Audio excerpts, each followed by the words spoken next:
Let's jump to another one, guys, and that is a lot of folks will relate to this. They'll say, doesn't the text say that these days happen and they're bookended by the use of evening and morning. Now, you find it interesting that he starts with evening and not morning. Tell us why. But let me just show you one of the objections. People say whenever yom is used with evening and morning, it can mean only an ordinary day, never a long period of time.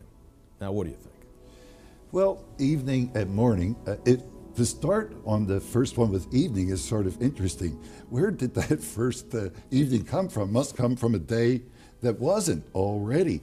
So there's something wrong with it, the way you started. And then evening and morning doesn't make up a whole 24 hours. And anyway, we have 3 of these evening and mornings, day 1, day 2, day 3, before on the 4th day, God makes days. So we're in trouble here. And then the 7th day is lasting all the way to the present. Hebrews 4 says that God rested from his creative work, and he calls it in Hebrews 4 a sabbatismos, a Sabbath. That's the Greek word. It's our word, Sabbath. When God stopped and he put a conclusion. Another Greek word there is katapausis. He said, stop.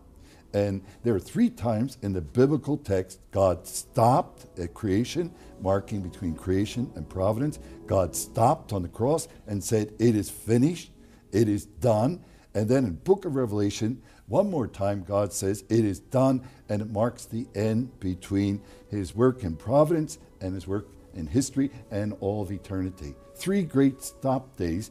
And this one is still going on. So let us enter, says Hebrews 4, into this rest.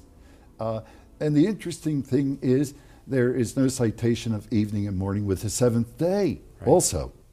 So on at least 4 or 5 grounds, I find to say that this is really an argument for a 24-hour day to be weak.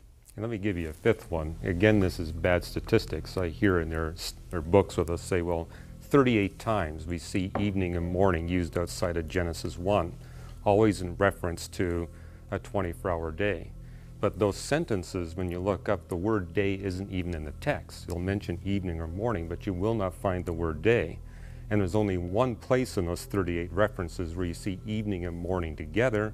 It's Psalm 55, where King David says, I will pray to the Lord God in evening and morning and noontime. So what we see here in Genesis 1 is unique. You don't see evening and morning referred to a day except there in Genesis chapter 1.